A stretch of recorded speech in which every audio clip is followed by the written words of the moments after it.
Have you ever considered marrying a Japanese woman? I know many people think about Japan and learning Japanese with great enthusiasm. Indeed, there are several positive reasons to marry a Japanese woman, but there are also cultural differences and details you might not be prepared to face. In this video, I will mention some difficulties that may arise in a relationship with a Japanese woman and why, in certain cases, this idea might not be as good as it seems. The cultural differences between a Japanese woman and an American are quite striking. The way a foreigner views the world can be very different from the perspective of a Japanese woman. While this experience may be interesting for some, it can become a significant challenge for others to deal with so many differences. Japanese culture, for instance, is well known for valuing tradition, social hierarchy, and collectivism, whereas American culture tends to be more individualistic, informal, and focused on personal freedom. In Japan, there is a strong emphasis on following rules, maintaining group harmony, and avoiding direct confrontation, while in the United States, it is common to value assertiveness, open expression of opinions, and the pursuit of personal achievement. These differences can be fascinating, but may also present challenges for those looking to build a lasting relationship. For a marriage with a Japanese woman to work, it is essential that you are willing to deeply understand her culture, including, if possible, learning the language. You will need to immerse yourself in her values and personal customs to better understand the dynamics of the relationship. At the same time, you will also need to introduce her to aspects of your culture and create a space of mutual respect for both sides. This cultural exchange can be enriching but requires patience and commitment. Many people mistakenly interpret Japanese personalities as cold or emotionally distant when, in fact, these traits reflect a different way of showing affection and respect. Understanding and accepting these nuances is crucial to avoiding misunderstandings and building a deeper connection. The truth is that this perception of coldness, often attributed to the Japanese, says much more about cultural differences than about a lack of affection or love. Americans, for example, tend to be more expressive, direct, and openly demonstrate their feelings, both in words and gestures. In Japanese culture, however, expressing emotions intensely or directly is not very common. This does not mean that Japanese people do not feel love or affection. It simply means they show these feelings in more subtle and reserved ways. For instance, phrases like "I love you" are frequently used in the United States among friends, family, and romantic partners. In Japan, however, similar expressions carry a different emotional weight and may come across as extremely serious or even melancholic, being used in very specific contexts. A casual "I love you" in Japan could be interpreted as something concerning or out of the ordinary. Even forming genuine friendships in Japan can be a bit more challenging than in the United States. Americans generally have a more open and informal approach to building connections, often forming friendships quickly in casual settings. In Japan, however, friendships tend to develop more slowly and usually require more time and effort to create deep and lasting bonds. Another important aspect is family dynamics. In the United States, the concept of family can be quite broad, including distant relatives and even close friends, with large family gatherings during holidays and celebrations. In Japan, families are usually smaller and more focused on the immediate nucleus, such as parents, children, and, in some cases, grandparents. Large family gatherings are less common, and frequent interaction with distant relatives is not a typical part of daily life. Additionally, it is important to consider the Japanese approach to money. Japanese people are often seen as frugal or overly cautious financially, but this stems from a deeply rooted cultural mindset of planning and saving.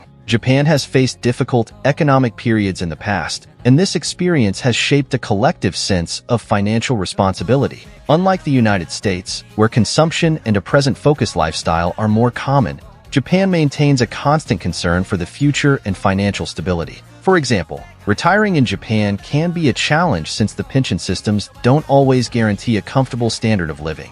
As a result, it's common to see elderly people still working to supplement their income and maintain financial independence. Additionally, Japan is a country with an aging population, so there are fewer young people entering the workforce, which often forces older individuals to continue working. This life experience and concern for the future are often passed down from parents to children. From an early age, Japanese people are taught to save and plan their finances carefully. The idea of being prepared for unexpected situations, building a solid emergency fund, and ensuring security before spending on luxuries or pleasures is highly valued. In Asian countries that have experienced wars, catastrophes, or other hardships, people tend to think a lot about the future, whether it concerns themselves, their children's well-being, or retirement. This includes Japan as well. In contrast, in the United States, it's common to observe a more consumer-driven culture where people spend a significant portion of what they earn. Cases of debt due to high living standards and impulsive purchases are not uncommon. Many people live paycheck to paycheck,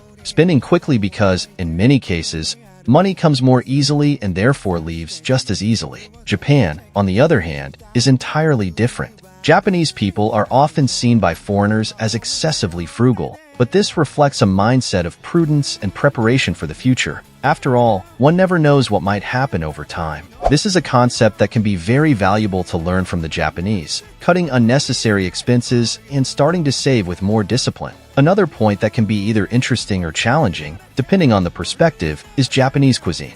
Before marrying a Japanese person, it's important to be aware of dietary habits in Japan and understand how local cuisine works. For those with a more limited palate, or who are not accustomed to trying new flavors, Japanese food might be an obstacle. On the other hand, for those who enjoy lighter and healthier dishes, it can be a significant attraction. One of the peculiarities of Japanese food culture, for example, is natto, a traditional dish made from fermented soybeans. It is highly nutritious but has a taste and texture considered challenging by many outsiders. While in the United States it is common to start the day with something quick, such as eggs, pancakes, or cereals, in Japan, breakfast may include rice, grilled fish, and miso-shiru, miso soup. This difference in diet can be a shock for those used to simpler and less elaborate morning meals. Therefore, adapting to the Japanese diet may be necessary to avoid cultural and gastronomic discomforts. Another important aspect to consider is the Japanese relationship with work. The Japanese are known for their extreme dedication to work, to the extent that there is a specific term for death caused by overwork,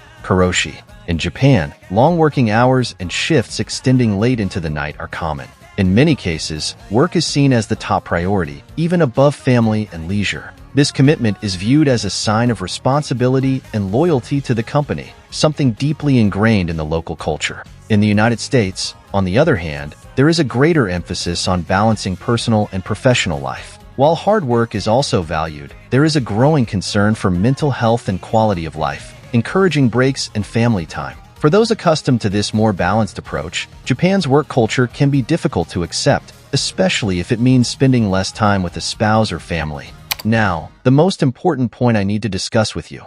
In Japan, there is a type of woman you should avoid at all costs. Just like in the US, where there are all kinds of people, Japan also has its exceptions. There, you'll encounter problematic women, and it's crucial to keep your distance from them. Don't be the naive foreigner who thinks he's winning just because any Japanese woman shows interest. Certain situations and places can be quite risky for you. One example is the so-called guiding hunters. This term refers to Japanese women obsessed with foreigners, especially Americans. You may have seen videos online about what some Japanese women think regarding relationships and infidelity, but understand that values can be very different and, at times, even controversial. Remember, generalizations and short videos don't always reflect reality. And here's the most important warning. Some of these women might be married. That's why you should avoid meeting people in nightlife parties, bars, or potentially risky places. You never know if the person is already in a committed relationship or even has a jealous and dangerous partner. The risk of getting caught up in a complicated situation is high. So, stay cautious and don't let yourself be swept away by the excitement of the moment.